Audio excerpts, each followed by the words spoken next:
ओम श्री गणेशाय नमः।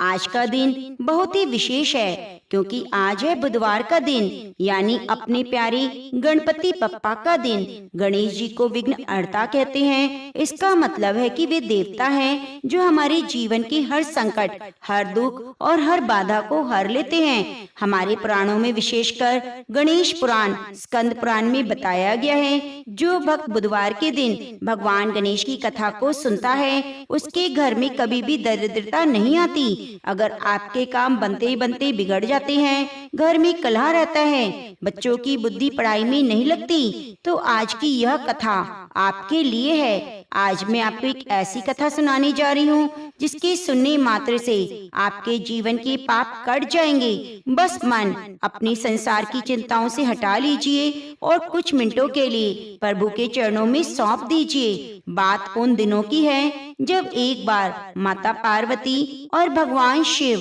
कैलाश पर्वत पर बैठे हुए थे। माता पार्वती जो जगत जननी है, उनसे अपने बच्चों का दुख देखा नहीं जाता। माता पार्वती ने बड़े ही विनीत भाव से महादेव से पूछा, हे प्रभु, हे प्राणनाथ, आने वाला समय कलयुग का है, मुझे चिंता हो रही है। इस कलयुग में मनुष्य का जीवन बहुत कठिन होगा, हर तरफ झूठ होगा, धोखे होंगे, छोटी छोटी बातों पर लोगों के घर में कलेश होंगे। ऐसे में पृथ्वी लोक के साधारण मनुष्य कैसे रह पाएंगे, उनके कष्टों का निवारण कैसे होगा। भगवान शिव मुस्कुराए, बोले, हे देवी, मैं समझता हूँ तुम्हारी चिंता, लेकिन इस समस्या का समाधान हमारे पुत्र गणेश के पास है। कलयुग में गणेश जी की उपासना ही सबसे जल्दी फल देने वाली होगी। माता पार्वती ने पूछा, तो प्रभु, भक्तों को क्या करना चाहिए? भगवान शिव ने कहा, हे देवी, जो भक्त बुधवार के दिन गणेश जी का ध्यान करेगा, बुधवार व्रत का श्रवण करेगा, उसके जीवन में कभी भी अमंगल नहीं होगा। मैं तुम्हें एक कथा सुनाता हूँ जिससे पता चलेगा कि गणेश जी अपने भक्तों की किस तरह से रक्षा करते हैं। भगवान शिव ने माता पार्वती को जो कथा सुनाई, वही कथा मैं आज आपको सुनाने वाली हूँ। लेकिन कथा में आगे बढ़ने से पहले मेरी आपसे विनती है, कृपया आप कमेंट में एक बार गणपति बप्पा की जय जरूर लिखिए और वीडियो को लाइक करना ना भूलें। भगवान की हाजिरी हमें कथा को सुनने से पहले जरूर लगानी चाहिए, इससे हमें बहुत प्रेरणा मिलती है। एक समय की बात है, एक नगर में बहुत धनवान साहूकार रहता था। उसका विवाह एक सुशील सुंदर कन्या से हुआ। विवाह के बाद उसकी पत्नी अपनी मायके में गई हुई थी। कुछ दिन बीतने के बाद साहूकार को अपनी पत्नी की याद सताने लगी। वे बुधवार के ही दिन रथ सजाकर अपनी पत्नी को वापस लेने के लिए ससुराल पहुंच गया। ससुराल वालों ने खूब आदर सत्कार किया, लेकिन जब साहूकार ने कहा, मैं आज ही अपनी पत्नी को विदा करा कर ले जाऊंगा, तो ससुराल वाले घबरा गए। उन्होंने साहूकार को समझाया, बेटा, आज बुधवार है और ज्योतिष के अनुसार बुधवार को किसी भी शुभ काम के लिए यात्रा करना, विशेषकर बेटी की विदाई करना अच्छा नहीं होता। आज आप रुक जाएं, कल गुरुवार को चले जाइएगा। लेकिन साहूकार नहीं माना। उसने कहा, मैं इन सब बातों को नहीं मानता, मुझे आज ही जाना है और अभी जाना है। ससुराल वालों ने बहुत मनाया, हाथ जोड़े, लेकिन साहूकार अपनी जिद पर अड़ा रहा। हार कर माता पिता को भारी मन से अपनी बेटी को विदा करना पड़ा। साहूकार और उसकी पत्नी बैलगाड़ी में बैठ गए और चल दिए। अभी वे नगर के कुछ दूर निकले कि अचानक मौसम बिगड़ गया। सूरज आग बरसाने लगा। साहूकार की पत्नी को बहुत जोर की प्यास लगी। उसने अपने पति से कहा, स्वामी, मेरा गला सूख रहा है, थोड़ा पानी मिल सकता है? साहूकार ने देखा पास में कोई नदी कुआं नहीं। उसने बैलगाड़ी रोकी और बोला, तुम यहीं बैठो, मैं लोटा लेकर कहीं से पानी तलाश करके लाता हूँ। साहूकार जंगल की ओर पानी लेने चला गया। उसे कुआं मिला, उसने पानी भरा और वापस गाड़ी के पास आ गया। लेकिन जैसे ही वह गाड़ी के पास पहुंचा, उसकी पैरों तले जमीन खिसक गई। उसने देखा उसकी ही जैसी वेशभूषा, शक्ल सूरत का एक आदमी उसकी पत्नी की बगल में बैठा है और उसकी पत्नी से हंस हंस कर बातें कर रहा है। असली साहूकार यह सब देखकर बहुत क्रोधित हुआ। वह दौड़कर पहुंचा और चिल्लाया, दुष्ट, तू कौन है? मेरी पत्नी के पास क्यों बैठा है? नकली साहूकार, तू साहूकार जैसा दिख रहा है। उसने बड़ी शांति से जवाब दिया, अरे भाई, तुम कौन हो? मेरी पत्नी, क्यों चिल्ला रही हो? मैं अभी अभी तो पानी लेकर आया हूँ और अपनी पत्नी को पानी पिला रहा हूँ। असली साहूकार हक्का बक्का रह गया। उसने अपनी पत्नी की तरफ देखा और कहा, भाग्यवान, तुम इसे नहीं पहचानती। मैं तुम्हारा पति हूँ। मैं पानी लेने गया था, लेकिन पत्नी भी भ्रम में थी। दोनों आदमी एक जैसे लग रहे थे। वही कद काठी, वही कपड़े, वही आवाज। बेचारी पत्नी समझ नहीं पाई कि असली पति कौन है। देखते ही देखते ही राहगीरों की भीड़ जमा हो गई। असली साहूकार रोने लगा, गिड़गिड़ाने लगा, यह बहरूपिया है, मेरी पत्नी को छीनना चाहता है। तभी उस नगर के राजा की सिपाही वहाँ आ गए। उन्होंने दोनों हमशक्लों को देखा तो वे भी घबरा गए। उन्होंने स्त्री से पूछा, बताओ तुम्हारा असली पति कौन है? पत्नी रोते हुए बोली, मैं कैसे बताऊं? यह दोनों तो बिल्कुल एक जैसे लगते हैं। सिपाहियों ने निर्णय लिया कि असली वाले को छोड़ दिया जाए और नकली वाले को दंड दिया जाए। लेकिन असली कौन है ये कैसे पता चले? अंत में उन दोनों को बंदी बना लिया गया। असली साहूकार तो बहुत भयभीत हो गया। उसे लगा आज तो सब खत्म हो जाएगा। तभी उसे अपने ससुराल वालों की बात याद आ गई। उसे याद आया कैसे उसने बुधवार का अपमान किया और बड़ों की बात नहीं मानी। उसने मन में पश्चाताप के आंसू बहने लगे। उसने मन ही मन गणेश भगवान से प्रार्थना की, हे विघ्नहर्ता, हे गजानन, मुझसे बड़ी भूल हो गई। मैंने अहंकार में आकर बुधवार के दिन यात्रा की और आपका अपमान किया।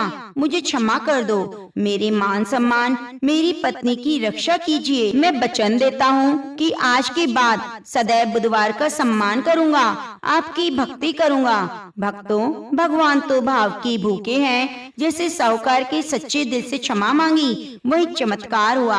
आकाशवाणी हुई। आकाशवाणी ने कहा, हे साहूकार, यह सब तुम्हारी ही गलती का फल है। तुमने बुधवार के दिन यात्रा करके बुधदेव गणेश जी का अपमान किया। यह जो दूसरा व्यक्ति है, ये कोई और नहीं, तुम्हारा ही दोस्त है जो रूप बदलकर आया है। साहूकार ने फिर से हाथ जोड़कर माफी मांगी। तभी दूसरा व्यक्ति देखते ही देखते अदृश्य हो गया, गायब हो गया। साहूकार और उसकी पत्नी ने चैन की सांस ली। दोनों ने वहीं बैठकर गणेश भगवान की स्तुति की, प्रार्थना की, क्षमा याचना की। इसके बाद वे घर पहुँचे। घर पहुंचकर नियम बना लिया कि हर बुधवार को गणेश जी का व्रत करेंगे, 1.25 पाव गुड़ और मूंग का भोग लगाएंगे। इसके बाद उनके जीवन में कोई कष्ट नहीं आया। घर धन धान्य सुख संपत्ति से भर गया। इस कथा का सार है कि हमें कभी भी ईश्वर का अपमान नहीं करना चाहिए। जब भी मुसीबत आए तो सच्चे मन से गणेश भगवान को याद करना चाहिए। गणेश जी की तो महिमा अनंत है। जैसे उस साहूकार पर कृपा करी है गणेश भगवान, वैसे ही हमारे ऊपर भी करना। दूसरी कहानी तो और भी चमत्कारी है। इसे सुने बिना मत जाइएगा, क्योंकि इसमें छिपा है कम समय में भगवान से सब कुछ पा लेने का राज। तो आइए प्रेम से बोलिए, गणपति बप्पा मोरिया। प्रिय भक्तजनों, यदि आपके घर में भंडारे भरे रहे तो कृपया कमेंट बॉक्स में गणेश भगवान की जय लिखना ना भूलें। एक समय की बात है, एक छोटे से गांव में एक बहुत गरीब बेसहारा बूढ़ी माई रहती। वे बहुत विवश थी। एक तो आंखों से दिखाई न देता, दूसरा घर में घोर गरीबी, न धन था न कोई सहारा। लेकिन उस माई के पास एक बहुत बड़ी दौलत थी, उसकी भक्ति। वह नियम रोज सुबह उठती, स्नान करती, मिट्टी के गणेश जी बनाकर पूजा करती। उसकी यह श्रद्धा देखकर एक दिन गणेश भगवान का सिंहासन डोल गया। भगवान साक्षात उसके सामने प्रकट हुए। गणेश जी बोले, माई, मैं तेरी भक्ति से प्रसन्न हूँ। मांग तो क्या मांगना चाहती है? आज तू जो चाहेगी मैं तुझे दूंगा। उस बूढ़ी माई तो भोली भाली थी, उसने कभी सोचा नहीं कि भगवान सच में आ जाएंगे। वह घबरा गई और बोली, हे प्रभु, मुझे तो मांगना नहीं आता, मैं क्या मांगूं? गणेश जी मुस्कुराए, बोले, अगर तुझे मांगना नहीं आता तो अपने बेटे और बहू से पूछ ले, फिर कल आकर मांग लेना। बूढ़ी माई बहुत खुश होकर अपने घर चली गई। उसने अपने बेटे से कहा, बेटा, आज गणेश जी बहुत प्रसन्न हुए हैं, बता मैं उनसे क्या मांगूं? बेटे ने कुछ देर सोचा और झट से बोला, माँ, धन मांग ले, हम बहुत गरीब हैं, पैसा आ जाएगा तो हमारे दुख दूर हो जाएंगे। फिर माई अपनी बहू के पास गई। बहू ने कहा, माँ जी, हम धन का क्या करेंगे? अगर घर में किलकारी न गूंजे, अब गणेश जी एक पोता मांग लो। माई दुविधा में पड़ गई। बेटा धन मांग रहा है, बहू पोता मांग रही है। उसने सोचा, चलो पड़ोसन की सलाह लूं। जब उसने पड़ोसन को बताया तो पड़ोसन बोली, अरे माई, तू किस चीज के चक्कर में पड़ रही है? न तू धन मांग, न तू पोता मांग, तेरी आंखें नहीं है, तू अपनी आंखें मांग ले और भगवान से प्रार्थना कर, जिससे तू दुनिया को देख सके। रात भर माई सोचती रही। उसे अपने बेटे की बात रखनी थी, बहू की भी तो बात रखनी थी और अपनी आंखों की भी उसे जरूरत थी। अगले दिन फिर से गणेश भगवान जी के सामने पहुंची। गणेश जी प्रकट हुए और बोले, बोलो माई, तुमने क्या निश्चय किया? क्या चाहिए तुम्हें? माई ने हाथ जोड़कर कहा, हे प्रभु, अगर आप मुझ पर प्रसन्न हैं तो वरदान दीजिए, मैं अपने पोते को सोने के कटोरे में दूध पीता हुआ देखूं अपनी आंखों से। गणेश जी यह सुनकर तो हंसने लगे और बोले, अरे माई, तूने तो मुझे ठग लिया, तूने तो एक ही वाक्य में सब कुछ मांग लिया। देखो भक्तों, माई ने क्या किया, पोता मांगा, वंश की वृद्धि हो, संतान सुख, सोने का कटोरा मांगा, घर की गरीबी दूर हो जाए, धन संपत्ति आ जाए। दूध पीता हुआ होना चाहिए, मतलब कि घर में पशु बंधे हों जो दूध देते हों और वे अपनी आंखों से देखे। इस प्रकार से बूढ़ी माई ने अपनी चतुराई से गणेश भगवान से सब कुछ मांग लिया। ही गणेश भगवान, जैसे आपने उस बूढ़ी माई के घर में भंडारे भरे, उसी प्रकार से कथा कहानी कहने वाले, सुनने वाले सभी की मनोकामनाओं को पूरी करना।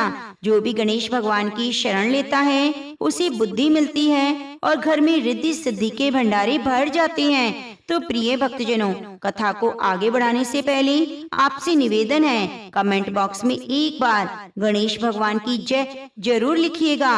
प्रिय भक्तजनों, क्या आपने कभी सुना है कि गणेश जी को बुद्धि के देवता, प्रथम पूज्य क्यों कहा जाता है?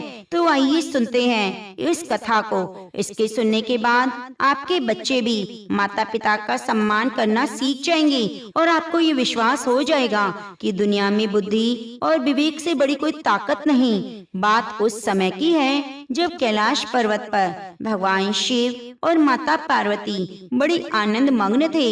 नंदी भृंगी सभी गण उनकी सेवा में लगे थे। तभी आकाश मार्ग से नारायण नारायण की ध्वनि गूंजी। ये कोई और नहीं बल्कि देवताओं के ऋषि देव ऋषि नारद थे।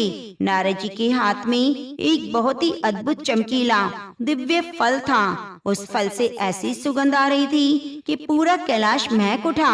नारद जी ने भगवान शिव को प्रणाम किया और बोले, प्रभु, मैं तीनों लोकों का भ्रमण कर रहा था, तभी मुझे यह ज्ञान फल प्राप्त हुआ।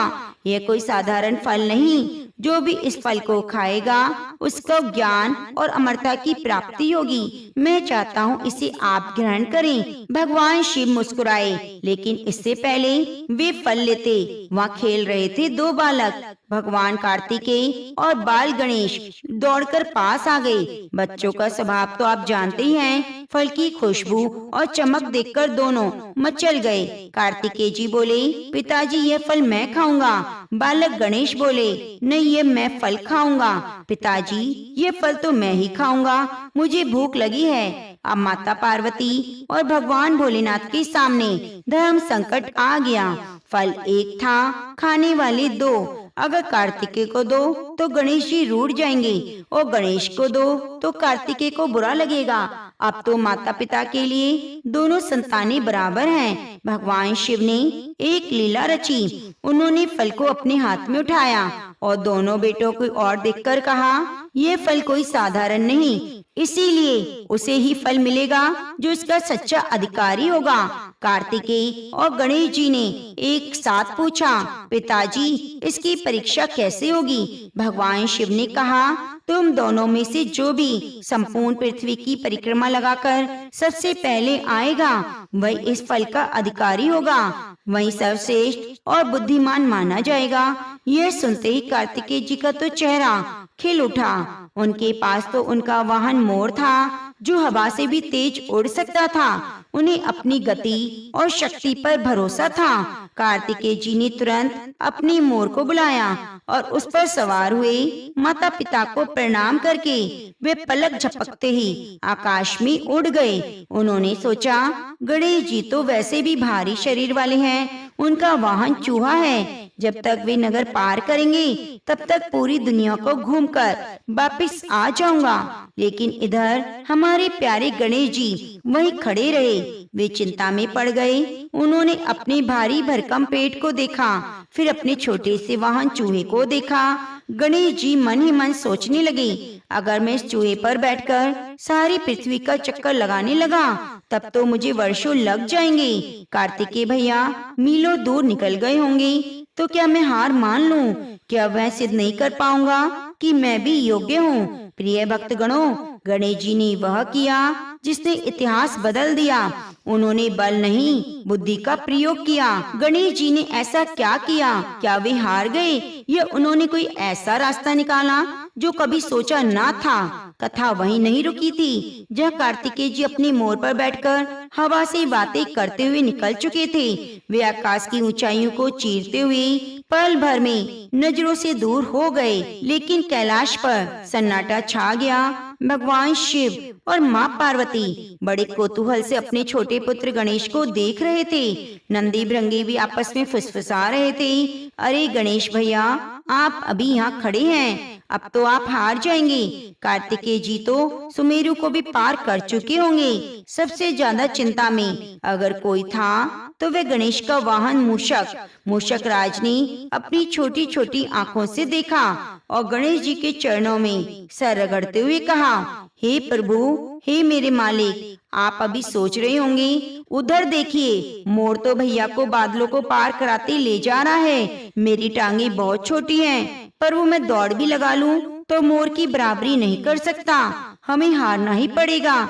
तो चलिए कम से कम शुरुआत तो करें। मूषक की भोली बात सुनकर गजानन के चेहरे पर मंद मुस्कान आ गई। उनकी आंखों में घबराहट नहीं बल्कि एक सागर जैसी शांति थी। गणेश जी ने बड़े प्यार से मूषक की पीठ पर हाथ फेरा और बोले, मित्र धैर्य रखो, उतावलेपन से किए गए कार्य बिगड़ जाते हैं। शरीर की दौड़ ही सब कुछ नहीं, जहाँ कहीं पैर नहीं पहुँचती वहाँ बुद्धि पहुँच जाती है। तुम शांत रहो। प्रिय भक्तजनों, गणेश जी ने हमें सिखाया, जब भी जीवन में कोई समस्या आए तो तुरंत नहीं भागना चाहिए, 2 पल के लिए रुक जाओ और सोचो। गणेश जी ने अपनी आंखें बंद की और अंतर्मन में वेदों और शास्त्रों का स्मरण किया। उन्हें अपने गुरुओं द्वारा दी गई शिक्षा याद आई। शास्त्र कहते हैं, पुत्र के लिए उनके माता पिता ही सबसे बड़ा तीर्थ हैं। माता पिता के चरणों में 7 स्वर्ग ब्रह्मांड का वास है। गणेश जी ने सोचा, कार्तिकेय भैया पृथ्वी ढूंढने गए हैं, लेकिन ये पृथ्वी, आकाश, नदियाँ, पहाड़ सब यहाँ हैं। ये कहाँ से आए? यह सब मेरे माता पिता के चरणों में है। अगर मैं मूल जड़ को ही पूज लूं तो फल की प्राप्ति हो जाएगी और समस्या का समाधान निकल जाएगा। गणेश जी ने अपनी सूंड उठाई और पवित्र आसन बिठाया। फिर वे अपने माता पिता के पास गए। हाथ जोड़कर विनीत स्वर में बोले, पिताजी, माताजी, आपसे एक विनती है, कृपया आप इस आसन पर एक साथ विराजित हो जाइए। भगवान शिव जो त्रिकालदर्शी हैं, मन ही मन मुस्कुरा रहे थे। वे समझ गए उनका पुत्र क्या करने वाला है, लेकिन माता पार्वती थोड़ी हैरान थी। उन्होंने पूछा, पुत्र गणेश, प्रतियोगिता चल रही है, तुम्हें यात्रा पर जाना चाहिए। तुम यहाँ पर हमें क्यों बिठा रहे हो? गणेश जी ने कहा, माँ बस मेरी बात मान लो, मेरी सारे तीर्थ, मेरी सारी यात्रा यहीं से पूरी होगी। माता पार्वती, भगवान शिव उस आसन पर बैठ गए। वह कितना अद्भुत दृश्य रहा होगा। एक तरफ जगत के महादेव, दूसरी तरफ जगत जननी माता पार्वती और सामने उनका पुत्र गणेश। गणेश जी ने हाथ में थोड़ा सा जल और पुष्प लिया और सबसे पहले माता पिता के चरणों में पूजा की। गणेश जी ने परिक्रमा शुरू की। उन्होंने पहली परिक्रमा की। गणेश जी तो धीरे धीरे चले। उन्होंने सोचा, ये मेरी पहली यात्रा है। जैसे चक्कर पूरा हुआ, उन्होंने माता पिता के चरण में सिर झुकाया, मानो उन्होंने पूरे जम्बू द्वीप की यात्रा कर ली हो। उन्होंने दूसरी परिक्रमा की। धीरे धीरे चले। मूषक राज भी अब समझ गए। वे अपनी पूंछ हिलाते हुए उनके पीछे चल पड़े।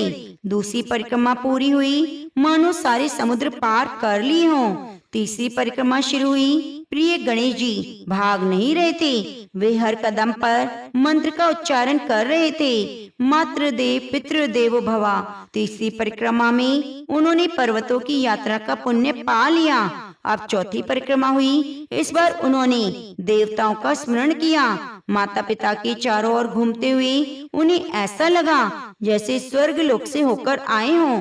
पांचवी परिक्रमा, हवा चलने लगी, गंधर्व फूल बरसाने लगे। गणेश जी का पांचवा चक्र पूरा हुआ, मानो उन्होंने वेदों का सार पढ़ लिया हो।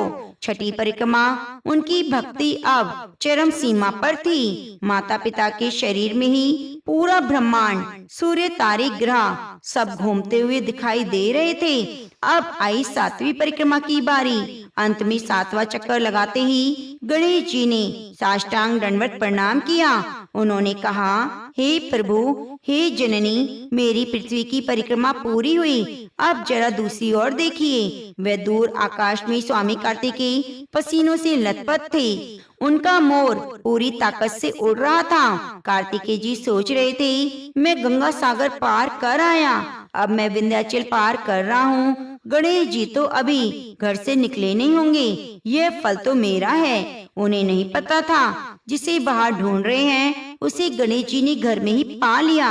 कार्तिक जी को लगा कि मेहनत में ही सब कुछ है, जबकि गणेश जी ने सिद्ध किया कि सही दिशा में की गई मेहनत ही फल देती है। 7 परिक्रमा पूरी करके गणेश जी खड़े हो गए और बड़े अधिकार से बोले, पिताजी, मैंने 7 बार पृथ्वी की परिक्रमा की, कृपया आप मुझे फल प्रदान कीजिए। माता पार्वती ने हंसते हुए कहा, हे गणेश, तू ही हमारे पास घूमता रहा, तूने पृथ्वी की परिक्रमा कब की? गणेश जी ने उत्तर दिया, आज के कलयुग में इंसानों के लिए एक बहुत बड़ा सबक है। गणेश जी ने उत्तर दिया, माँ, क्या वेद झूठ बोलते हैं? शास्त्रों में लिखा है, माता पिता के चरणों में ही सारा ब्रह्मांड है। मैंने आपकी 7 परिक्रमा की, इसका अर्थ है मैंने 7 दीपों के साथ पूरी पृथ्वी की परिक्रमा कर ली। अगर आप कहते हैं मैंने परिक्रमा नहीं की, तो इसका मतलब है कि वेद झूठ बोलते हैं, आपकी महिमा झूठी है। गणेश जी का तर्क सुनकर सभी देवता, ऋषि, मुनि, गंधर्व हैरान रह गए।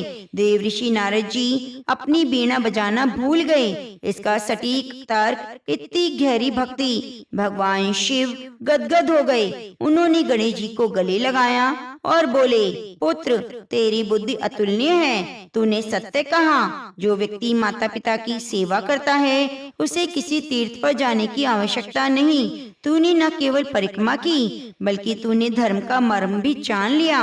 और भगवान शिव ने दिव्य ज्ञान का फल उठाया और गणेश जी की ओर बढ़ा दिया। लेकिन ठहरिए, कथा अभी यहाँ पूरी नहीं हुई। जैसे फल गणेश जी के हाथ में आया, तभी आकाश में तेज आवाज सुनाई दी। कार्तिकेय जी अपनी परिक्रमा पूरी करके आए, लेकिन जीत की खुशी के बाद लौट आए थे। उन्होंने देखा गणेश जी पहले से वहाँ खड़े हैं। उन्होंने फल हाथ में लिया है। कार्तिकेय जी का चेहरा गुस्से से लाल हो गया। उन्हें लगा उनके साथ धोखा हुआ है। ये कैसे संभव? ये मोटा गणेश पहले कैसे आ सकता है? तो इसने कोई यात्रा तो की नहीं। अब क्या होगा? एक तरफ शांत मुस्कुराते हुए गणेश जी, जिनके हाथ में चमकता ज्ञान का फल था, दूसरी तरफ पसीने से लथपथ क्रोध में भरे हुए स्वामी कार्तिकेय जी ने अपनी मोर से उतरते ही भारी आवाज में पूछा, पिताजी ये सब क्या हो रहा है? मैंने अपनी आंखों से देखा, गणेश यहीं पर बैठा था, एक कदम भी बाहर नहीं रखा। मैंने नदियाँ, पहाड़, जंगलों को पार किया, मैंने पूरी पृथ्वी का चक्कर लगाया, फिर ये फल गणेश के हाथ में क्यों? क्या मेरी मेहनत का कोई मोल नहीं? यह प्रश्न सुनकर सन्नाटा छा गया। माता पार्वती की ममता डोल गई। उन्हें लगा कई भाइयों में बैर न हो जाए। तब भगवान शिव ने इशारे पर देव ऋषि नारद को आगे किया। नारद जी ने कार्तिकेय को समझाया, हे कुमार शांत हो जाओ, इसमें संदेह नहीं, तुमने परिश्रम किया, आपने पदार्थ की परिक्रमा की, आपने भौतिक पृथ्वी को नापा, लेकिन आपके छोटे भाई गणेश ने तत्व को नापा। कार्तिकेय जी ने आश्चर्य से पूछा, मैं समझ नहीं पाया। देव ऋषि नारद ने कहा, कुमार ये संपूर्ण सृष्टि शिव और शक्ति से उत्पन्न हुई है। गणेश जी ने माता पिता की परिक्रमा करके सिद्ध किया कि मूल को सींचने से ही पूरा वृक्ष हरा रहता है। उसने माता पिता को प्रसन्न कर लिया और तीनों लोकों को जीत लिया। गणेश ने बल से नहीं बुद्धि से काम लिया और यह फल ज्ञान का फल है, इसलिए जो बुद्धिमान है वही इसका अधिकारी है। नारद जी की बात सुनकर कार्तिकेय का क्रोध शांत हो गया। उन्होंने मुड़कर अपने माता पिता को देखा। शिव पार्वती की आंखों में दोनों पुत्रों के लिए समान प्रेम था। फिर उन्होंने गणेश को देखा। गणेश जी आगे बढ़े और वह ज्ञान का फल उन्होंने कार्तिकेय की ओर बढ़ाया। गणेश जी बोले, भैया आप मुझसे बड़े हैं, आप ज्यादा बलशाली हैं, आपने बहुत कष्ट उठाया, आप ये फल ग्रहण करें, मुझे नहीं चाहिए, मुझे तो बस माता पिता के चरणों की धूल चाहिए। गणेश जी का यह त्याग और प्रेम देखकर कार्तिकेय की आंखों में आंसू आ गए। सारा अहंकार आंसुओं में बह गया। उन्होंने गणेश जी को गले लगाया। कार्तिकेय बोले, नहीं गणेश, तुम सच्चे अधिकारी हो, मैं तो केवल दुनिया को नाप रहा था, तुमने पूरी दुनिया बनाने वाले को ही संसार मान लिया।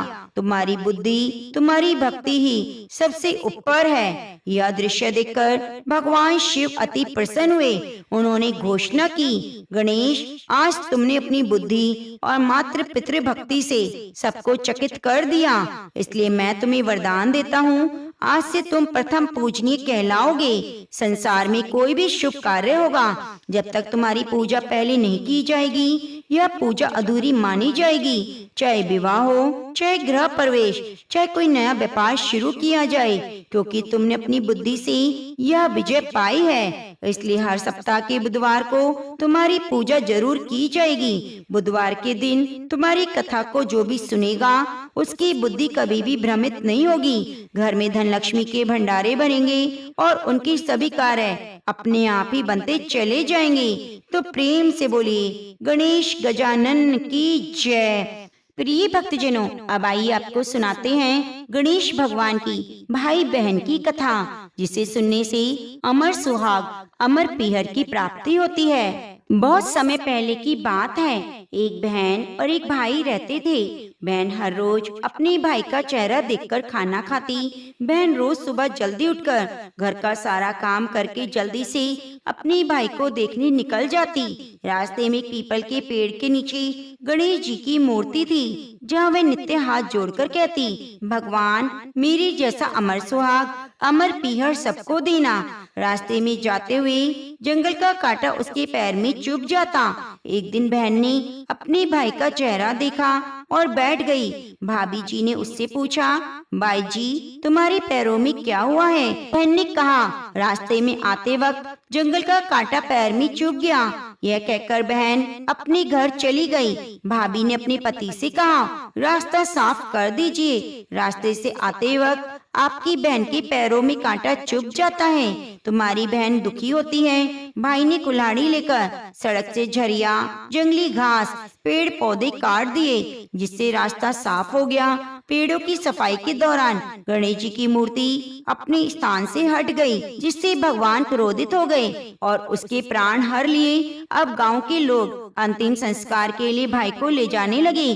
तभी भाभी ने रोते हुए कहा, थोड़ी देर रुक जाओ। उनकी बहन हर रोज अपने भाई का चेहरा देखती है। लोगों ने कहा, आज तो देख लेगी, कल से क्या देखेगी। बहन रोज की तरह अपने भाई का चेहरा देखने के लिए सड़क से आती थी। सड़क से आते हुए बहन ने देखा रास्ता एकदम साफ है, पेड़ पौधे जंगली घास सब कटे हुए हैं। थोड़ा और आगे जाके देखा तो गणेश जी की मूर्ति भी वहाँ से हटी हुई थी। यह देखकर जल्दी से खेजड़ी की डाल लेकर जगह साफ की और गणेश जी की मूर्ति को अपने स्थान पर रख देती है और हमेशा की तरह हाथ जोड़कर कहने लगी, भगवान मेरे जैसा सुहाग और मेरे जैसा अमर पीहर सबको देना। भगवान गणेश ने बात सुनी, सोचा अगर आज मैंने इसकी बात नहीं सुनी तो दुनिया में कोई भी नहीं मानेगा, कोई हमारी पूजा नहीं करेगा।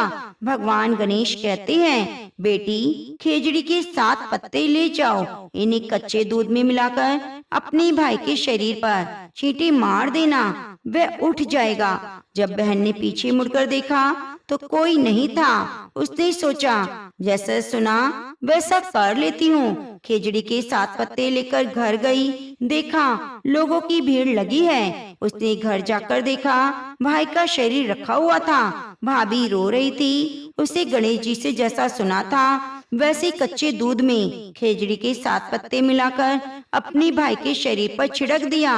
भाई जाग गया। भाई ने उठकर कहा, मुझे बहुत गहरी नींद आई। बहन ने कहा, ऐसी नींद किसी शत्रु को न आए। भाई को सारी घटना बताई। हे गणेश जी महाराज, जैसे अमर सुहाग अमर पीहर उस बहन को दिया, वैसी कथा कहानी कहने वाले सुनने वाले सबको देना। तो प्रेम से बोलिए गणपति बप्पा मोरिया। प्रिय भक्तजनों, एक समय की बात है, 7 भाइयों की एक बहन थी। वो सब कुछ सुनती, पर जैसे ही विनायक जी का नाम आता घाघरा झटक कर चली जाती। एक दिन विनायक जी को गुस्सा आ गया। गणेश जी बहन को भयभीत करने लगे। दिन दिन वह सूखने लगी। भाइयों से उसका दुख पता करने की कोशिश की, परंतु वे समझ नहीं पाए। 7वां भाई बहुत चतुर और होशियार था। आधी रात को वेश बदलकर गणेश जी को पकड़ लिया और पूछा, तुम कौन हो? तुम मेरी बहन के साथ छल क्यों करते हो? वे बोले, मैं गणेश हूँ। तेरी बहन सारी बातें सुनती है, लेकिन जैसे ही मेरा नाम आता है वे घाघरा झटक कर चली जाती है, इसलिए मैं उसे डराता हूँ। भाई ने पूछा, इसका उपाय बताओ। तो गणेश जी बोले, कोई भी कहानी कहो तो गणेश जी की कहानी जरूर कहना। बिना गणेश जी की कहानी सुनी कथा पूरी नहीं होती और भगवान का आशीर्वाद भी नहीं मिलता। बहन ने उस दिन से नियम रखा, वे रोज गणेश जी की कहानी सुनेगी और कहानी सुनने के बाद ही कुछ खाएगी। अब बहन रोज कहानी सुनने के बाद ही खाती। इस पे गणेश भगवान बहन पर प्रसन्न हुए और सबकी मनोकामनाएं पूरी की। हे गणेश जी महाराज, जिससे आपने बहन पर कृपा करी वैसे सब पर करना।